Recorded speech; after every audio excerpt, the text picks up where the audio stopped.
The July sun sat heavy over my parents' backyard, while I stood at the grill, flipping burgers as sweat crept down my neck. Across the patio, my daughter Maya sat cross-legged on a chair, a laptop resting on her knees, fingers moving fast and steady. "Still working," I called out. She gave a quick nod without lifting her eyes, 12 years old and already more focused than most grown-ups I knew.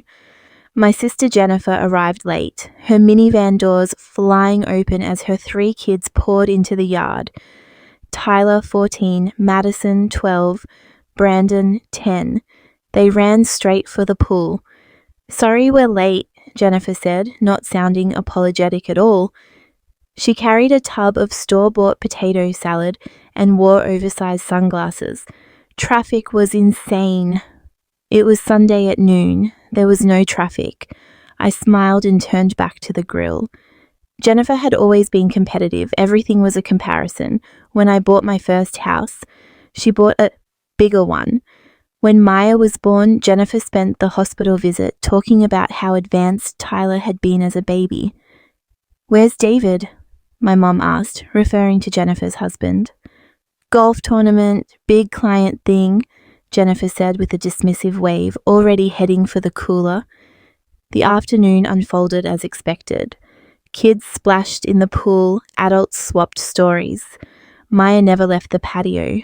Around 3, Jennifer noticed. "What's she doing over there?" "Working on a project," I said. "A project?" Jennifer scoffed. "It's summer vacation." I shrugged. "She likes it." Her face twisted into that familiar blend of judgment and superiority. "Too much screen time is terrible for developing brains. Madison only gets 2 hours a day." I didn't respond, but Jennifer wasn't finished. She walked over to Maya. "Hey, sweetie," she said brightly. "What are you working on?" Maya glanced up briefly. "Code?" "Code?" Jennifer laughed. "That's adorable. Tyler took a coding class last semester. Got an A. He could probably help if you're stuck." "I'm not stuck," Maya said softly, eyes back on the screen. Something in my gut told me to intervene. I started toward them, but too late. "You've been on that thing all day," Jennifer continued. "Why don't you take a break?" "I need to finish this." "Finish what? It's just a hobby. You're 12. Maya didn't answer. Her fingers kept moving. That's when Jennifer reached down. "Actually, Tyler's tablet died and he's bored. Why don't you let him use your laptop for a bit? My kids need it more than you do right now." Maya froze. Slowly, she looked up. Her expression was unfamiliar, cool, deliberate. "My kids need it more?" she repeated. "Yes, you've been hogging it all day, and Tyler's actually interested in technology. He just wants to check his gaming stats." The patio went silent. Maya smiled, but it wasn't friendly. "For what?" she asked. "They can't even turn it on." Jennifer flushed. "Excuse me?" "My laptop uses biometric security and a 16-digit passkey," Maya said evenly. "Even if they got past that, they wouldn't understand what's on it." Jennifer sputtered. "That's rude. I'm your aunt, and I'm asking you nicely to share." Maya stood, closing the laptop. She was nearly Jennifer's height already.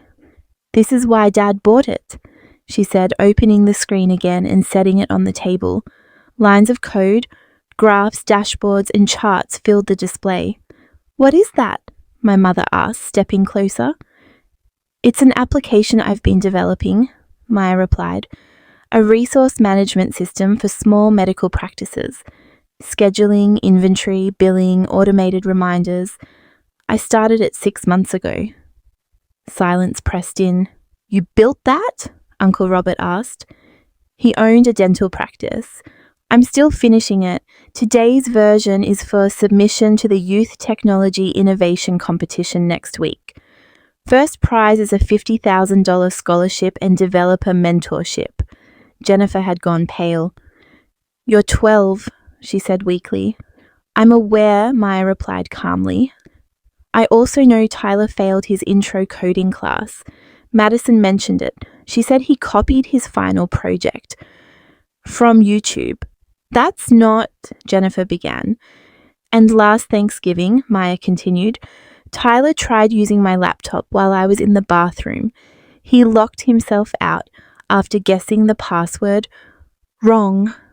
I stared at my daughter. When had all this happened? Maya turned the screen.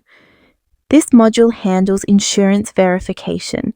This one manages supply reordering. This section generates financial reports. Uncle Robert, you said your office manager spends 6 hours a week fixing scheduling conflicts. This would cut it to about 20 minutes. Robert leaned in. Are you serious? I've been testing it with Dr. Patterson down the street. She says it's saving her practice 15 hours a week. Mom gasped. The pediatrician? Maya pulled up an email. She's one of my references. Jennifer finally found her voice. This is ridiculous. You expect us to believe a 12-year-old built professional software? I don't expect anything, Maya said. I'm explaining why Tyler can't use my laptop. The source code represents about 800 hours of work. The database contains anonymized patient data. It's encrypted. No one touches it unsupervised. 800 hours? I echoed. Maya glanced at me, nervous for the first time. You said I could use the laptop however I wanted. Robert spoke slowly. You built a medical management system from scratch? The architecture uses open source frameworks, Maya said. But the application layer, interface and integrations are original, about 42,000 lines of code. Tyler wandered over from the pool. What's the big deal? It's just a program. Maya looked at him. Can you code in Python? A little. Can you build a RESTful API? Silence. Write SQL queries, manage authentication tokens. Tyler's face burned red. Shut up! I'm explaining, Maya said calmly. This isn't a toy. Jennifer exploded. How dare you talk to my son like that? You've let her become arrogant and antisocial. Jennifer, my father said quietly, sit down. I will not. She answered your question, I said, by insulting my children. By stating facts, Maya said. She pulled up the competition website. Sponsors, past winners, judges. Robert checked his phone. These requirements are intense. I have 2 recommendation letters, Maya said, and a freelance security audit. You hired a consultant? I asked. She found vulnerabilities. No one paid attention to Jennifer anymore. Eventually, she grabbed her purse. We're leaving. At the car, she turned back. I hope you lose. Maya didn't answer. She just kept typing. 3 weeks later, Maya made the finals. Top 15 nationwide. And the next family gathering, that would be something else entirely.